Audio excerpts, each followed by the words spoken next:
सर्वेभ्यो नमो नमः।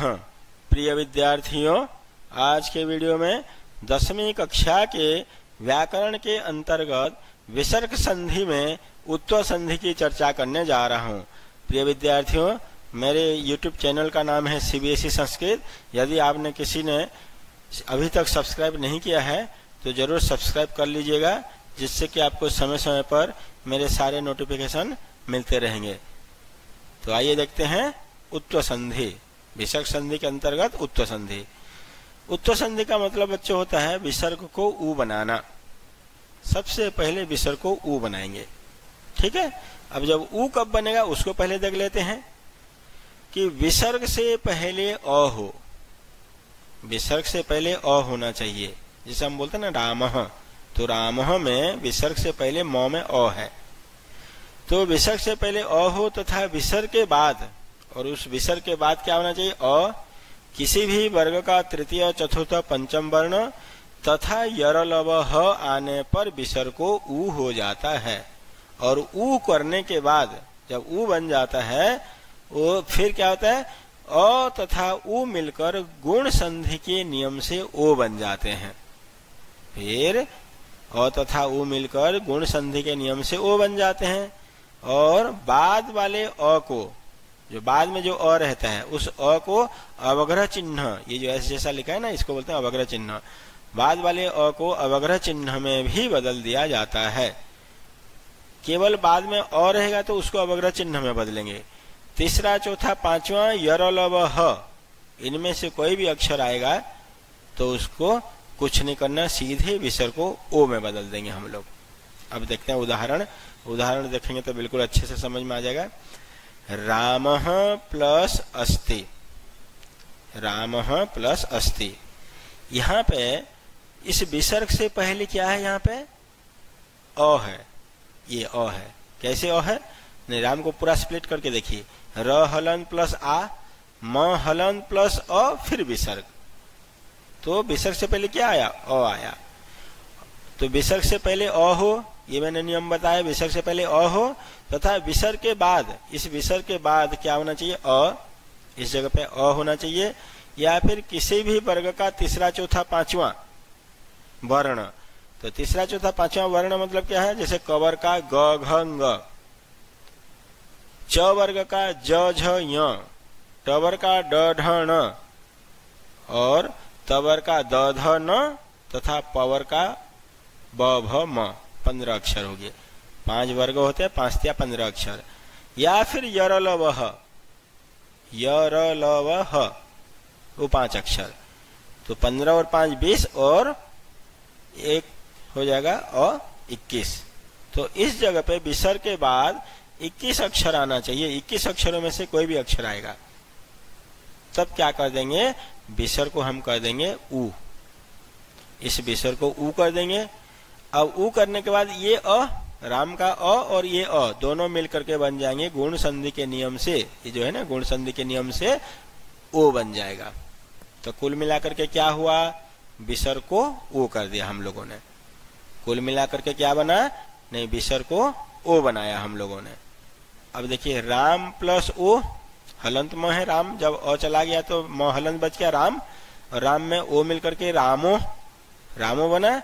अब बाद वाला ये जो अ इधर लिखा ना, बाद वाले अ को अवग्रह चिन्ह में बदल दिया जाता है। बाद में यदि अ आएगा तो उस अ को अवग्रह चिन्ह में बदल देते हैं, और इसका उच्चारण हो जाएगा रामोस्ति। अ का साउंड, जो उच्चारण है वो लुप्त हो जाता है, साउंड उसका नहीं आता है। तो रामः प्लस अस्ति क्या बनेगा? रामोस्ति। ये सिर्फ जब बाद में अ आएगा, जैसे यहाँ रामः में विसर्ग के बाद अ है, तो सिर्फ अ आएगा तभी अवग्रह चिन्ह में बदलेंगे, और नहीं तो तीसरा चौथा पांचवा वर्ण और यरलव ह, इनमें से कोई भी आएगा तो कुछ नहीं करना है, केवल सिर्फ विसर्ग को ओ कर देना है। अब देखते हैं और उदाहरणों को। कह प्लस अपि, विसर्ग से पहले क में अ है, इधर अ है, तो क्या बनाएंगे? विसर्ग को ओ कर देंगे, ओ कर देंगे, और ऊ मिलकर के ओ हो जाएगा। और पहले तो ऊ कर देंगे, विसर्ग को ऊ कर देंगे, और क का अ और ये ऊ मिलकर के ओ हो जाएगा। इसलिए मैं डायरेक्ट आपको बताना चाह रहा हूँ कि विसर्ग को सीधा आप लोग ओ कर देंगे। तो विसर्ग को ओ कर दिए, और बाद वाला जो अ है, इस अ को क्या कर देंगे? अवग्रह चिन्ह में बदल देंगे, और पी, तो कोपी। कोई भी। सह प्लस अस्ति, अब स से पहले भी अ है तो यहाँ पे क्या करेंगे, विसर्ग को उ हो जाएगा और उ मिलकर के बन जाएगा ओ सो, और इधर बाद वाले अ को अवग्रह चिन्ह में सोस्ति। देवः प्लस अस्ति, ऐसे उदाहरण है, अ आ रहे तीनों में अ आया, जब तीनों में बाद में विसर्ग के बाद अ आ रहे तो हम क्या कर रहे हैं, अवग्रह चिन्ह में बदल दे रहे हैं बाद वाले अ को। विसर्ग को तो ओ कर दे रहे हैं और बाद वाले अ को अवग्रह चिन्ह में बदल दे रहे हैं। अब देखिए ये नरः प्लस गच्छति, यहाँ पे अ नहीं है, तीसरा वर्ण है, ये क वर्ग का तृतीय वर्ण है, तृतीय अक्षर ग घ ङ, इसमें से ग आ गया। तब इस सिचुएशन में क्या करेंगे हम लोग, सीधे विसर्ग को ओ कर देंगे और गच्छति इधर जोड़ करके भी लिख सकते हैं इसको, नरो गच्छति, या फिर अलग अलग करके भी लिख सकते हैं, नरो गच्छति, मनुष्य जा रहा है। नरः गच्छति तो विसर्ग को सीधे ओ कर दो, नरो गच्छति।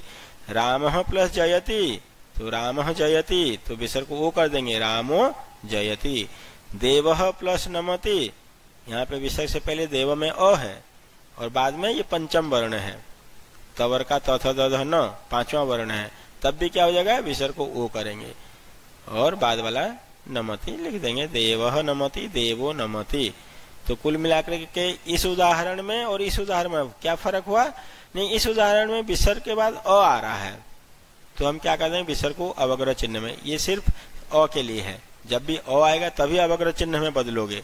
बाकी तीसरा पांचवा चौथा, तीसरा चौथा पांचवा या यर लव ह में से कोई वर्ण आएगा तो सीधे विसर्ग को ओ कर देंगे। और उदाहरण देखते हैं, रमेशः प्लस भ्रमति, रमेशः यहाँ पे विसर्ग से पहले अ है और इधर ये भ है, प फ ब भ चौथा अक्षर है भ अपने वर्ग का, तो क्या बन जाएगा, रमेशो भ्रमति, विसर्ग को ओ कर देंगे। बालकः प्लस हसति, तो विसर्ग से पहले अ है तो बालको हसति, क्योंकि यहाँ पे ह आ रहा है, यर लव ह में से ह आ गया। कह प्लस गच्छति, फिर ग आ गया तीसरा वर्ण तो को गच्छति। पवनः प्लस वहति, ये वो आ गया, पवनो वहति। देवलाख्यः प्लस ग्राम, देवलाख्यो ग्रामः।